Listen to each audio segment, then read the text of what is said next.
I'm Kiona. I'm 30 years old and I stay at home taking care of the house. My husband, Aoki, is 6 years older than me and we've been living with his parents for 2 years. Aoki's parents, Robert and Barbara, are both in their 60s and they're healthy and full of energy. Barbara, Aoki's mom, really likes going out and having fun. Since I moved in, I've noticed she hardly ever does any chores around the house. Even though she doesn't work outside the home, she doesn't do much inside either. She used to be a stay-at-home mom, but now she leaves most of the housework to me. Sometimes she'll tell me to go have fun while she stays home, but then she'll complain if things aren't done when she comes back. I've been dealing with this situation, trying my best to not get too frustrated. Whenever I try to explain to my mother-in-law that I might not finish everything before she leaves, she brushes it off. She says it's normal to do a lot of chores and criticizes my generation for not being able to handle it, wishing I could be more like Aoki. It's not just the remarks that bother me. Barbara constantly praises Aoki, especially because he works for a big company, which she's really proud of. She often says things like, "Aoki works so hard, but his wife isn't doing well." It's like her favorite phrase, and Aoki doesn't defend me. During dinner, Barbara starts complaining about me, and Aoki just responds with a simple, "Oh really?"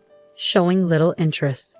When I first met Aoki, I thought he was mature because he was older, but things have changed. It feels like he sees me only as a maid. Even when I'm working late into the night, he doesn't say anything to me. Instead, he tosses laundry at me, aiming for my face, and says, "Here, do this too." I regret marrying someone like him. Since we got married, he's changed a lot. On our first anniversary, he bought a cake, but then threw a pie in my face and laughed. You wouldn't think he's a grown man. But there's one bright spot in my life, and that's my father-in-law, Robert. He's really calm and always asks if I need help with anything. He's the only one who treats me kindly in this house. Since I quit my job when I got married, he's the only person I can really talk to. I've grown to love Robert like a real father.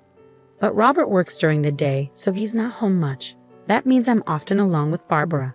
When I talk to Robert, Barbara doesn't say anything, but I can tell she doesn't like it, and her attitude towards me has gotten worse. She started accusing me of making eyes at my father-in-law just because Aoki ignores me. She'd say these things when Robert couldn't hear. I tried to defend myself, saying it wasn't true, but she just brushed it off. "Did I touch a nerve?" she'd say, acting like I was overreacting. No matter what I said, she always had a snarky comeback. Our talks never really connected. I talked to Aoki about it, hoping he'd understand it was just Barbara's imagination. But he just laughed it off. "So now you're into older men too," he joked. It was clear nothing would change. I didn't expect him to help with chores or stop Barbara's teasing, but I never thought he'd say something like that. It was a big shock. I started feeling like I didn't belong in that house. One summer day, Barbara mentioned planning a family trip for Aoki's summer break. At first, I thought it was just her usual desire to go out, but then she surprised me by asking if I wanted to come along. I didn't expect to be invited. I thought they would go without me. When I hesitated, Barbara seemed suspicious and asked if I didn't want to go. I felt uneasy about her sudden invitation. What did she want by including me? I was unsure, but I didn't know how she would react if I said no. That night, Aoki asked me again if I was going on the trip. I replied that I was invited. His response was unexpected. He'd burst out laughing for some reason. "What's so funny?" I asked, feeling uneasy. Aoki just brushed it off, saying it was nothing. On the day of the trip, we set off with Aoki driving. Robert couldn't join us right away due to work, so it was just the three of us in the car. Aoki driving, Barbara in the passenger seat, and me in the back. I couldn't see their faces clearly, which made me even more anxious. Barbara suddenly asked if I had withdrawn some money for the trip. I confirmed that I had taken out a few $100s. She seemed pleased at this, which struck me as odd. After driving for a while, I noticed we had passed the inn we were supposed to stay at. "Did we just pass the inn?" I asked. Aoki replied vaguely, saying there was a tourist spot ahead and we'd check in after seeing it. His smile seemed forced, and I sensed something strange was going on. As we drove away from the inn, the scenery outside turned greener. I let out a quiet sigh, making sure neither Barbara nor Aoki heard me. Eventually, we arrived at a dam. It wasn't very big, and there weren't many people around. "Let's get out and stretch our legs," Barbara suggested eagerly. "And make sure not to leave anything valuable in the car," Aoki added. I followed their instructions, stepping out of the car. But I noticed Barbara and Aoki hesitating, pretending to be busy inside the car. Once I stepped out and closed the door, I heard the car lock click. Aoki had only left the windows slightly open. Then he burst into laughter. "What's going on? Are we staying here for the night?" I felt anger bubbling up towards Barbara, but I kept it in check. "What do you mean?" I asked, trying to keep my cool. "You walked right into that one, didn't you?" My husband was laughing so hard he was clutching his stomach. My wallet and cell phone were still in the car. Everything had gone according to Barbara and my husband's plan. "Have fun out here, Kiona," Barbara sneered. "Maybe you can eat some grass and sleep under the stars." My husband, holding my wallet and going through it, closed the window. His laughter died down, and then they drove off, leaving me alone. "Well, they're a handful, and it's hot," I muttered to myself. Even though it was scorching hot and I was at risk of dehydration, I surprisingly didn't panic. An hour later. "Why are you here?" My husband was stunned to see me in the lobby of the inn where we were supposed to stay. "Are you a ghost?" "Did something happen at the dam?" he asked, looking bewildered. Barbara looked like she was about to pass out. I considered teasing them by pretending to be a ghost but decided against it. "I'm not a ghost and I'm staying here tonight," I told them, showing them the key to my room. I had already left my luggage there. My husband couldn't grasp the situation and started to get agitated. He thought I had taken the key to their room without permission. "What are you doing? Give it back," he demanded, trying to grab the key from me roughly. Just then, a man appeared and grabbed my husband's hand. "Sir, please refrain from causing a disturbance here," the man said firmly. He was about the same age as Robert, but he had a strong build and was taller, making him seem more dependable than my middle-aged, slightly overweight husband. "Who are you? Are you staff here? You can't just interfere with a guest like this. I'll sue you for assault," Barbara yelled at the man who had intervened. "I apologize for not introducing myself earlier. I am the owner of this inn," the man replied calmly. Hearing this, my husband quickly let go of my hand. I recognized the owner. Back when I was in college, I had visited this area with my friends during summer vacation. It was scorching hot that day, and we got lost on our way to our accommodation. Eventually, we stumbled upon a girl collapsed on the side of the road. That girl was Mary, the owner's daughter. We called an ambulance and stayed with her until help arrived. The next day, the owner visited us at the inn where we were staying and thanked us profusely. He said, "You saved my daughter's life. Thank you so much." He also offered, "We own this inn too, so next time you're in the area, please stay with us. You won't have to pay." Since then, my family and I have visited the inn several times, so I knew the owner well. As he reprimanded my husband and Barbara, he remained polite, but I could sense his underlying anger. In fact, both the owner and I were aware of Barbara and my husband's scheme from the beginning. I had caught wind of their plan 2 weeks ago. Feeling suspicious about their sudden invitation for a trip, I decided to set up a voice recorder in the living room. I targeted times when my husband and Barbara were alone, like when I was taking a bath or doing laundry, and their plan came to light. "I know, let's ditch Kiona somewhere.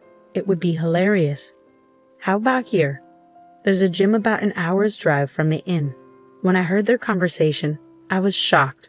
I immediately called the inn and told the owner everything about the situation I was in and what they were planning. The owner was furious. He himself had once experienced his daughter collapsing in the heat, so he was even more upset. Knowing the situation beforehand, the owner arranged for my pickup today. After my husband and Barbara's car left, he had me ride in the inn show. By the way, the driver turned out to be Mary from that incident years ago. "I got my license. Let's go for a drive," she said excitedly. "Right now?" I asked, surprised. "Oh, that's great," I replied. We chatted happily, bought some local specialty ice cream on the way, and arrived at the inn. Even though I knew about the plan and that a pickup was coming, I was still worried for Mary, but she knew the area like the back of her hand. So we arrived at the inn several tens of minutes earlier than my husband and Barbara. "You mentioned suing earlier, ma'am," the owner said, looking at Barbara sternly. "Yes, I did. It's outrageous to be accused of the opposite. Barbara retorted. I'm sorry, but you're not our guests, the owner replied firmly. What? Don't mess with us. My husband and Barbara both lost their temper. Your and your mother's reservations have been canceled, the owner stated plainly. I added you. Who do you think you are? My husband was on the verge of losing his temper again, but the owner restrained him. Kiana did nothing wrong. We, the inn, canceled your reservations, the owner explained calmly. What do you mean? My husband demanded.